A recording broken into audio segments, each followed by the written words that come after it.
السلام علیکم۔ تاریخ کی کتابوں میں ایک دلچسپ واقعہ لکھا ہے کہ شاہ فارس کسریٰ عربوں پر حملہ کرنا چاہتا تھا۔ سرزمین عرب کو فتح کر کے اپنی سلطنت کو وسیع کرنے کا خواہش مند تھا۔ ایک روز اس نے اپنے وزیروں سے اس جنگ کے لیے مشورہ مانگا۔ بادشاہ کی خواہش کا احترام کرتے ہوئے وہ سب آداب بجا لائے اور پھر حقارت و غرور سے کہنے لگے، آقا، آپ کا حکم سر آنکھوں پر، مگر تصور تو کیجئے کہ ہم کس گھٹیا اور جاہل قوم پر حملہ کرنا چاہتے ہیں۔ ہم ان اونٹوں کے چرواہوں کے ساتھ جنگ کرنا اپنی توہین سمجھتے ہیں۔ یہ لوگ تو ہمارے سایوں کی تاب بھی نہیں لا سکیں گے، تو کیوں ہم اپنی توانائیاں، قیمتی وقت اور مال و اسباب کا ضیاع کریں۔ شاہ فارس وزیروں کی تکبرانہ گفتگو سن کر چند لمحے خاموش رہا۔ وہ ایک دانا اور معاملہ فہم شخص تھا۔ اس نے شاہی خزانے سے 2 خوبصورت قیمتی ہیرے منگوائے اور انہیں ہاتھ میں لہراتے ہوئے اپنے وزیروں سے بولا، یہ بیش قیمت ہیرے میں ان لوگوں کو دینا چاہتا ہوں جو اس بھرے دربار میں اپنے کپڑے اتار دیں اور بالکل برہنہ ہو جائیں۔ چمکتے دمکتے ہیرے دیکھ کر سب وزراء للچائی نظروں سے دیکھنے لگے اور انہیں حاصل کرنے کے لیے خواہش مند تھے، مگر بادشاہ کی عجیب شرط سن کر سوچنے پر مجبور ہو گئے۔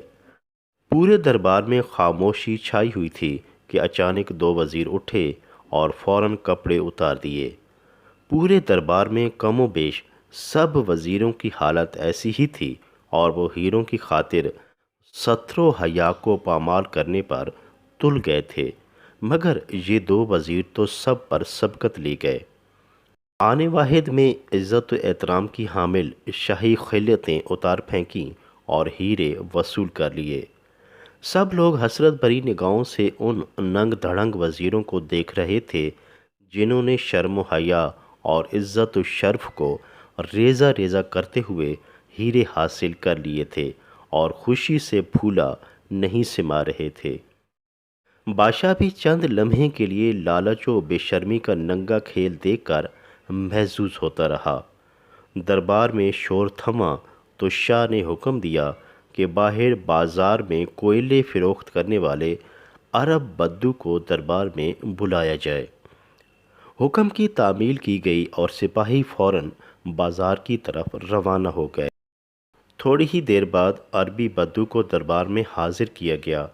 بادشاہ نے شاہی خزانے سے مزید 2 قیمتی ہیرے منگوائے اور بدو سے کہا، یہ اعلیٰ قیمت 2 ہیرے تمہاری قسمت بدل سکتے ہیں اور تم ابھی مالدار بن سکتے ہو، مگر ان کے حصول کے لیے تمہیں اس بھرے دربار میں سر عام کپڑے اتار کر خود کو برہنہ کرنا ہوگا۔ بس چند لمحوں کے لیے یہ چھوٹا سا آسان عمل تمہیں مال و مال کر سکتا ہے۔ کیا تم ان قیمتی ہیروں کے لیے یہ کام کرنے کے لیے راضی ہو؟ بادشاہ کی اس عجیب و غریب پیشکش کو سن کر بدو نے شرم و حیا سے منہ دوسری طرف پھیر لیا اور شاہ کو برجستہ جواب دیا، بادشاہ سلامت، آپ میرے حسب نسب اور قوم سے اچھی طرح واقف ہیں۔ ان ہیروں کے بدلے میں اپنی پگڑی اتارنے کے لیے بھی تیار نہیں ہوں، کپڑے تو بہت دور کی بات ہے۔ میری حمیت و غیرت اس بات کی اجازت نہیں دیتی کہ دنیا کے مال و دولت کے بدلے اپنی عزت کو سر عام نیلام کر دوں۔ اتنا کہہ کر وہ عربی بدو ایک لمحے کے لیے بھی وہاں نہ رکا اور نہ ہی دوسری بار ان ہیروں کی طرف مڑ کر دیکھا۔ وہ بیرونی دروازے کی جانب بڑھا اور پل بھر میں نظروں سے غائب ہو گیا۔ بادشاہ نے قہر آلود نظروں سے اپنے وزیروں کی طرف دیکھا اور کہا، اے دنیا کے لالچی کتو، تم نے اپنی حیثیت بھی دیکھ لی اور ایک غریب بدو کی غیرت و حمیت کا نظارہ بھی کر چکے ہو۔ اب خود فیصلہ کرو کہ کیا تم ایسی بہادر و غیور قوم کا مقابلہ کر سکتے ہو؟ ان کی زہری حالت کو نہ دیکھو، بلکہ ان کے اعلیٰ اوصاف کی طرف نظر دوڑاؤ۔ در حقیقت تم ان کے قدموں کی خاک کے برابر بھی نہیں ہو۔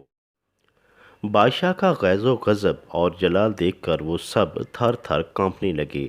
ایک عام سے عربی بدو نے غیرت و حمیت کی للکار سے شاہی دربار میں ایک لرزہ طاری کر دیا تھا۔ اس واقعہ سے معلوم ہوا کہ غیرت مند قومیں اپنی خودداری اور عزت و وقار پر کسی قسم کا سمجھوتہ نہیں کرتیں اور اپنی حمیت و عزت کی حفاظت کرنا خوب اچھی طرح جانتی ہیں، جبکہ تاریخ آج بھی غداروں اور چند ٹکوں کی خاطر ملک و ملت کے ساتھ غداری کرنے والوں پر ان گنت لعنت برسا رہی ہے۔